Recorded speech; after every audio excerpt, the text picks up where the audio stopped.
5ஆம் பாவம் குழந்தை, 5ஆம் பாவம் உங்களுக்கு வந்து பூர்வ புண்ணிய ஸ்தானம் அப்படின்னு சொல்லக்கூடிய ஸ்தானம். 5ஆம் இடம் ரொம்ப ரொம்ப முக்கியமானது.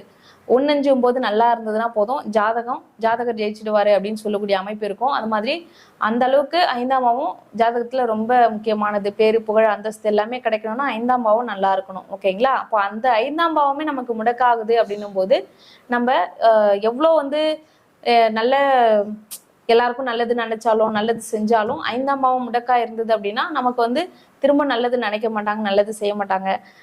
குலதெய்வ கோவிலுக்கு போக முடியாது, குழந்தை பிறக்கிறது ரொம்ப லேட் ஆகும். முதல் குழந்தை பிறந்துருச்சு அப்படின்னாலும் அந்த குழந்தை வந்து வீட்டுக்கு அடங்காது, ரொம்ப கஷ்டமா இருக்கும். அந்த குழந்தை வந்து பிறந்ததுக்கு அப்புறம் ரொம்ப கஷ்டம். முதல் குழந்தை பிறந்ததுக்கு அப்புறம் வாழ்க்கையில நிறைய துன்பங்கள். முதல் குழந்தை பிறந்ததுக்கு அப்புறம் பிசினஸ்ல லாஸ், வீட்டுல பிரிஞ்சுட்டோம், இந்த மாதிரி நிறைய சொல்லி கேள்விப்பட்டிருப்போம். இப்போ 5ஆம் இடம் முடக்கா இருந்தது அப்படின்னா இந்த மாதிரி முதல் குழந்தை பிறந்ததுக்கு அப்புறம் இந்த அமைப்புகளை கொடுக்கும். அப்படிப்பட்ட 5ஆம் இடம் உங்களுக்கு முடக்கு தோஷம் நிவர்த்தி ஆகணும் அப்படின்னா நீங்க எந்த கோவிலுக்கு போகலாம் அப்படின்னா, மேஷம் விருச்சகம் உங்களுக்கு 5ஆம் பாவமா வருது அப்படின்னா திருச்செந்தூர் முருகர் கோவிலுக்கு போயிட்டு வரும்போது உங்களுக்கு இந்த முடக்கு தோஷம் நிவர்த்தி ஆகும். ஓகேங்களா?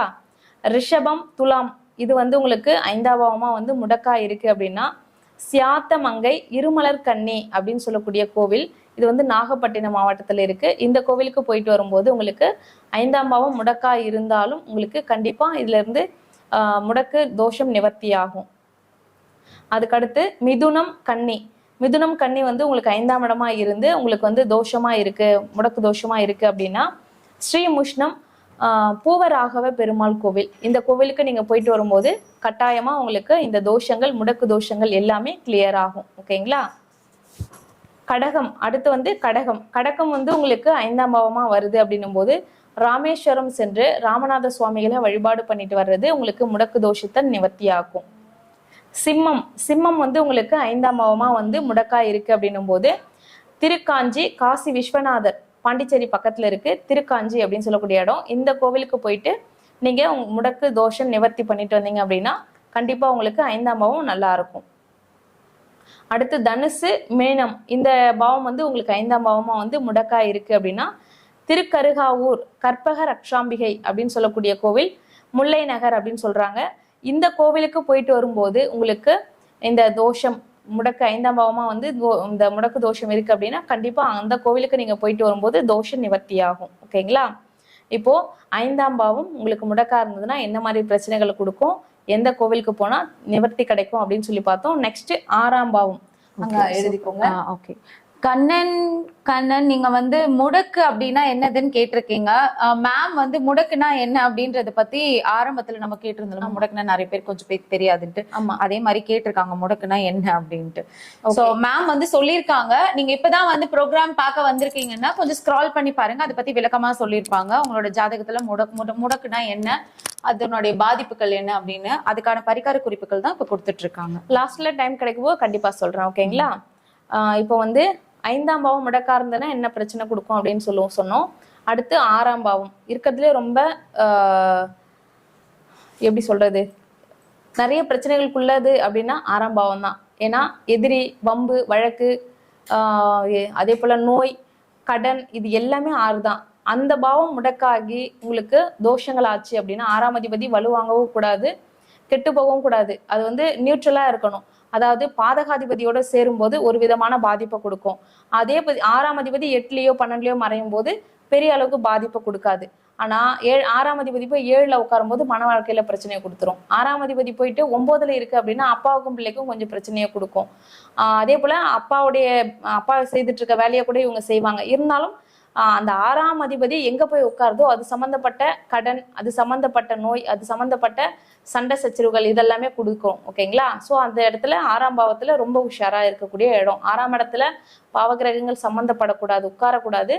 அதாவது ராகு கேது உட்காரக்கூடாது, பாதகாதிபதி சம்பந்தப்படக்கூடாது. இது பட்டுதுன்னா சம்பந்தப்பட்டதும் போது கொஞ்சம் பிரச்சனைகள் அதிகமா இருக்கும். அப்படி இருக்கையில 6ஆம் பாவம் திதிசூன்யமாயி 6ஆம் பாவம் முடக்காகுது அப்படின்னும் போது கண்டிப்பா பிரச்சனைகளை கொடுக்கும். ஓகேங்களா? இப்போ 6ஆம் பாவம் உங்களுக்கு முடக்கா இருக்கு அப்படின்னும் போது வேலை அப்படின்னு சொல்லக்கூடிய அமைப்பு உங்களுக்கு 6ஆம் இடம் தான். 6ஆம் இடம் முடக்கா இருக்கு அப்படின்னா வேலையிலையும் பிரச்சனைகள் அதிகமா இருக்கும். ஸோ வேலையில இருக்கக்கூடிய பிரச்சனைகள் கிளியர் ஆகணும், வேலை கிடைக்கணும் ஃபர்ஸ்ட் அப்படின்னா அந்த முடக்கு தோஷத்தை நிவர்த்தி பண்ணா ஆட்டோமேட்டிக்கா உங்களுக்கு வேலை கிடைச்சிரும்.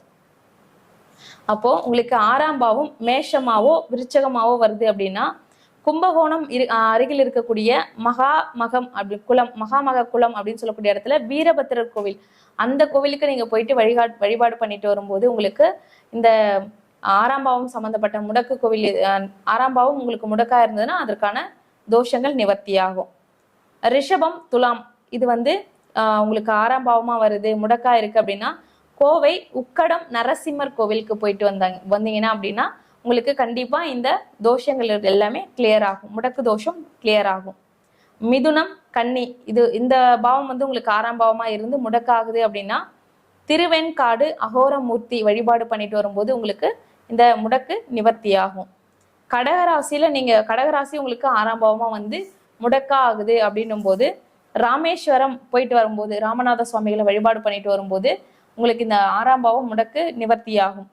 சிம்மம் வந்து உங்களுக்கு 6ஆம் பாவமா வந்து முடக்கா இருக்கு அப்படின்னா ஒட்டப்பிடாரம் அப்படின்னு சொல்லக்கூடிய இடத்துல உலகாம்பிகை சமேத உலகாம்பேஸ்வரர் அப்படின்னு சொல்லக்கூடிய கோவில், அந்த கோவிலுக்கு நீங்க போயிட்டு வரும்போது இந்த 6ஆம் பாவம் முடக்கா இருந்ததுன்னா கிளியர் ஆகும். ஓகேங்களா? தனுசு மீனம் வந்து உங்களுக்கு 6ஆம் இடம் வந்து பாதிப்பா இருக்கு அப்படின்னும் போது முடக்கா இருக்கு அப்படின்னா திருவானைக்காவல் ஜம்புகேஸ்வரர் கோவிலுக்கு நீங்க போயிட்டு வரும்போது உங்களுக்கு 6ஆம் இடம் முடக்கு நிவர்த்தி ஆகும். ஓகேங்களா? அடுத்து மகரம் கும்பம் வந்து உங்களுக்கு பாதிப்பா இருக்கு, முடக்கு பாதிப்பா இருக்கு அப்படின்னும் போது அழகர் கோவில் கள்ளழகர் கல்யா திருச்சியில, ஸோ அந்த கோவிலுக்கு நீங்க போயிட்டு வரும் மதுரை கள்ளழகர் கோவிலுக்கு நீங்க போயிட்டு வரும்போது உங்களுக்கு கண்டிப்பா இந்த முடக்கு தோஷம் எதுவா இருந்தாலும் நிவர்த்தி ஆகும். ஓகேங்களா? இப்போ 6ஆம் பாவம் பாதிப்பும் அதற்கான கோவில்களும் நம்ம பார்த்தோம். அதுக்கடுத்து 7ஆம் பாவம் நம்ம இப்போ பார்க்கலாம். ஓகேங்களா? Okay ma'am. அடுத்து 7ஆம் பாவம் 7. ஓகே.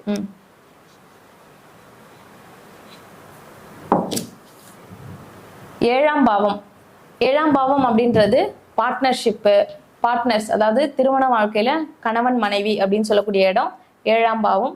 7ஆம் பாவம் நண்பர்கள் அப்படின்னு சொல்லுவோம். அந்த மாதிரி முக்கியமான விஷயங்கள் 7ஆம் இடத்துல இருக்கு. அப்போ அந்த 7ஆம் பாவம் நமக்கு வந்து பாதிப்பா இருக்கு அப்படின்னும் போது கண்டிப்பா மன வாழ்க்கையில பெரும்பாலும் தோல்வியை காணக்கூடியவர்கள் எல்லாருக்குமே இந்த 7ஆம் இடம் வந்து திதி சூன்யம், 7ஆம் இடம் முடக்கு, 7ஆம் இடத்துல பாதகாதிபதி 8ஆம் அதிபதி சம்பந்தப்படுறது, அதே மாதிரி 7ஆம் அதிபதி பாதகத்துல போய் உட்கார்றது, 7ஆம் அதிபதி பாவகிரகங்களோட சம்பந்தப்படுறது, ராகு கேது அமர்றது, இந்த மாதிரி பிரச்சனைகள் இருக்கு அப்படின்னா கண்டிப்பா இவங்களுக்கு இந்த பிரச்சனைகள் இருக்கும். மன வாழ்க்கையில ப்ராப்ளம் ஆயிட்டு பிரியக்கூடிய சூழ்நிலைகள், நண்பர்களோட எப்பவுமே ஃபைட்ஸ், அதே மாதிரி பார்ட்னர்ஷிப் வச்சாங்கன்னா ஏமாத்திட்டு போயிடுற அமைப்பு, இதெல்லாம் வந்து இந்த 7ஆம் பாவம் கெட்டு போச்சுன்னா இருக்கும். ஓகேங்களா? அப்போ 7ஆம் பாவம் உங்களுக்கு முடக்கா இருக்கு அப்படின்னா அந்த முடக்க நிவர்த்தி பண்றதுக்கு என்ன பண்ணலாம், எந்த கோவிலுக்கு போகலாம் அப்படின்னு பாத்தீங்கன்னா மேஷம் விருச்சகம், இது வந்து உங்களுக்கு 7ஆம் பாவமா வருது அப்படின்னா திருப்பரங்குன்றம் முருகர் கோவில். ஓகேங்களா? திருப்பரங்குன்றம் முருகர் கோவிலுக்கு நீங்க போயிட்டு வரும்போது கட்டாயமா உங்களுக்கு இந்த 7ஆம் பாவம் முடக்கா இருந்ததுன்னா நிவர்த்தி ஆகும். அடுத்து ரிஷபம் துலாம், மனமுடித்த நல்லூர் முடிச்சூர், தாம்பரம் அருகில் இருக்கக்கூடிய முடிச்சூர் பக்கத்துல இருக்கு மனமுடித்த நல்லூர் அப்படின்னு சொல்லக்கூடிய கோவில். அங்க நீங்க போயிட்டு வரும்போது உங்களுக்கு இந்த 7ஆம் பாவம் பிரச்சனைகள் எது இருந்தாலும் கிளியர் ஆகும். ஓகேங்களா? இந்த திருமணம் ஆகி அதுக்கப்புறம் மன வாழ்க்கையில பிரச்சனையா இருக்காங்க இல்லையா, அவங்களுமே இந்த கோவில்களுக்கு போயிட்டு வரும்போது ஓரளவுக்கு பிரச்சனைகள் கிளியர் ஆகி ஒண்ணு சேர்ந்து சந்தோஷமா வாழ்றதுக்கான அமைப்புகள் இருக்கும். ஓகேங்களா? ஓகே. மிதுனம் கன்னி, இந்த பாவம் வந்து உங்களுக்கு 7ஆம் பாவமா வந்து உங்களுக்கு வந்து முடக்கா இருக்கு அப்படின்னும் போது சீர்காழி அருகிலே இருக்கக்கூடிய திருநகரி கல்யாண ரங்கநாதர், இந்த கோவிலுக்கு நீங்க போயிட்டு வரும்போது உங்களுக்கு இந்த 7ஆம் பாவம் முடக்கு நிவர்த்தி ஆகும். ஓகேங்களா? கடகம் உங்களுக்கு முடக்கா இருக்கு அப்படின்னும் போது திருமணம் சேரிக்கு போயிட்டு வரும்போது உங்களுக்கு இந்த முடக்கு நிவர்த்தி ஆகும். சிம்மம் உங்களுக்கு 7ஆம் இடம் முடக்கா இருக்கு அப்படின்னும் போது திருவேல்விக்குடி அப்படின்னு சொல்லக்கூடிய கோவில், இந்த திருவேல்விக்குடி கோயிலுக்கு நீங்க போயிட்டு வரும்போது 7ஆம் பாவம் சம்பந்தப்பட்ட பிரச்சனைகள் எது இருந்தாலுமே கிளியர் ஆகும். ஓகேங்களா? தனுசு மீனம், இந்த பாவம் வந்து உங்களுக்கு 7ஆம் பாவமா வருது, அது வந்து முடக்கா இருக்கு அப்படின்னா திருமுகன் பூண்டி அப்படின்னு சொல்லக்கூடிய கோவில், முருகநாதர் திருப்பூர் பக்கத்துல இருக்கு, திருமுகன் பூண்டி அப்படின்னு சொல்லி இருக்கு, அந்த கோவிலுக்கு நீங்க போயிட்டு வரும்போது கட்டாயமா உங்களுக்கு இந்த 7ஆம் பாவம் முடக்கா இருக்கு அப்படின்னும் போது கண்டிப்பா கிளியர் ஆகும். ஓகேங்களா? அடுத்து மகரம் கும்பம், இது வந்து உங்களுக்கு 7ஆம் பாவமா வந்து முடக்கா இருக்கு அப்படின்னும் போது வேதாரண்ய ஈஸ்வரர் கோவிலுக்கு நீங்க போயிட்டு வரும்போது உங்களுக்கு இந்த பிரச்சனைகள் எல்லாமே கிளியர் ஆகும். ஓகேங்களா? இப்போ 7ஆம் இடம் உங்களுக்கு அதே போல 7ஆம் இடத்துல இப்போ ராகு இருக்காரு அப்படின்னும் போது திருநாகேஸ்வரம் போயிட்டு வர்றது பெட்டர். அதே போல கேது வந்து 7ஆம் இடத்துல இருக்காரு அப்படின்னா கீழ்பெரும் பள்ளம் போயிட்டு வர்றது பெட்டர். இது மாதிரி நீங்க போயிட்டு பூஜைகள் பண்ணிட்டு வரீங்க அப்படின்னும் போது உங்களுக்கு மன வாழ்க்கையில ஏற்படக்கூடிய பிரச்சனைகள் எதுவா இருந்தாலும் கிளியர் ஆகும். அடுத்து வந்து 8ஆம் இடம். ஓகே, 8ஆம் இடம். 8ஆம் இடம் வந்து உங்களுக்கு முடக்காகுது அப்படின்னா 8ஆம் இடம் அப்படின்றது திடீர் அதிர்ஷ்டம், திடீர் ஆபத்து அப்படின்னு சொல்லக்கூடிய ஸ்தானம். 8ஆம் இடத்துல நிறைய விஷயங்கள் இருக்கு. ஸோ வந்து 8ஆம் இடம் நமக்கு கெட்டு போகக்கூடாது. 8ஆம் இடம் கெட்டு போகாம, அதாவது கெட்டு போகாம இருக்கணும் அப்படின்னா பாதகாதிபதி சம்மந்தப்படுறது, முடக்காகிறது, திதி சூன்யமாகிறது, இந்த மாதிரி அமைப்புகள் இருந்ததுன்னா அந்த 8ஆம் இடம் திடீர் அதிர்ஷ்டங்கள் எதுவும் கிடைக்காது. அடிக்கடி விபத்துக்கள் சந்திக்கக்கூடிய சூழ்நிலைகள் இருக்கும். ஓகேங்களா? ஸோ இந்த மாதிரி பிரச்சனைகள் இருக்கு அப்படின்னா அந்த 8ஆம் அதிபதி உங்களுக்கு 8ஆம் இடம் உங்களுக்கு எந்த பாவமா வருது அப்படின்னு பார்த்து அதற்குண்டான கோவில்களை நம்ம நிவர்த்தி பண்ணிக்கணும். ஓகேங்களா? மேஷம் விருச்சகம் உங்களுக்கு 8ஆம் பாவமா வந்து அது வந்து உங்களுக்கு முடக்காய் இருக்கு அப்படின்னும் போது திருக்கடையூர் அப்படின்னு சொல்லக்கூடிய இடத்துல அபிராமி அம்மன் கோவில் இருக்கு இல்லையா, அங்க போயிட்டு வரும்போது உங்களுக்கு இந்த முடக்கு தோஷம் நிவர்த்தி ஆகும். ரிஷபம் துலாம், இந்த இடம் வந்து முடக்கா இருக்கு அப்படின்னும் போது உங்களுக்கு 8ஆம் இடமா வந்து முடக்கா இருக்கு அப்படின்னும் போது நல்லாத்தூர் அப்படின்னு சொல்லக்கூடிய இடத்துல சொர்ணபுரீஸ்வரர் கோவில், அந்த இடத்துல வந்து திரிபுர சுந்தரி அம்மன். ஓகேங்களா? இந்த கோவிலுக்கு நீங்க போயிட்டு வரும்போது உங்களுக்கு இந்த முடக்கு தோஷம் நிவர்த்தி ஆகும். மிதுனம் கன்னி உங்களுக்கு 8ஆம் பாவமா வந்து முடக்கு தோஷமா இருக்கு அப்படின்னும் போது மேலக்கடம்பூர் அப்படின்னு சொல்லக்கூடிய இடத்துல அமிர்தகடீஸ்வரர் கோவிலுக்கு நீங்க போயிட்டு வரும்போது இந்த முடக்கு தோஷம் நிவர்த்தி ஆகும். கடகம் உங்களுக்கு 8ஆம் பாவமா வருது அப்படின்னும் போது திங்களூர் கைலாயநாதர் அப்படி அந்த கோவிலுக்கு போயிட்டு வரும்போது உங்களுக்கு இந்த 8ஆம் பாவம் முடக்கா இருக்கு அப்படின்னும் போது கண்டிப்பா நிவர்த்தி ஆகும்.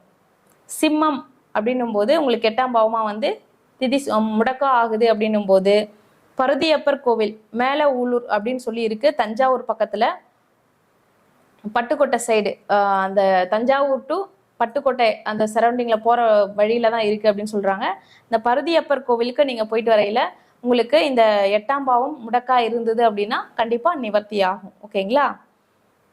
மகரம் கும்பம் உங்களுக்கு முடக்கா இருக்கு, 8ஆம் பாவம் மகரம் கும்பமா வந்து முடக்கா இருக்கு அப்படின்னா யமனேஸ்வரம் பரமக்குடிய பக்கத்துல இருக்கக்கூடிய யமனேஸ்வரம் அப்படின்னு சொல்றாங்க. இந்த கோவிலுக்கு நீங்க போயிட்டு வரும்போது முடக்கு தோஷம் நிவர்த்தி ஆகுது. ஓகேங்களா? தனுசு மீனம், இது வந்து முடக்கா இருக்கு, 8ஆம் இடமா வந்து முடக்கா இருக்கு அப்படின்னா ஸ்ரீவாஞ்சியம் யமதர்மன் கோவில், இந்த இடத்துக்கு நீங்க போயிட்டு வரும்போது உங்களுக்கு எந்த பிரச்சனைகள் முடக்கா இருந்தாலும் எந்த மாதிரி பிரச்சனைகள் இருந்தாலும் உங்களுக்கு கிளியர் ஆகும். இந்த இப்போ வந்து 8ஆம் இடம் திடீர் அதிர்ஷ்டம், திடீர் ஆபத்து அப்படின்னு சொன்னோம். அதே மாதிரி அந்த யம பயம் அப்படின்னு சொல்லுவோம். யம பயம் மீன்ஸ் உயிருக்கு எப்பவுமே பயந்துகிட்டே இருக்கக்கூடிய அமைப்புகள் இருக்கு இல்லையா, இந்த மாதிரி நபர்களும் இந்த முடக்கு ஆயிருக்க கோவில் முடக்குக்கான கோவிலுக்கு நீங்க போயிட்டு வர்றது, பிளஸ் வந்து இந்த ஸ்ரீவாஞ்சியம் யமதர்மன் கோவிலுக்கு நீங்க போயிட்டு வர்றது, இது வந்து பொதுவான விதி.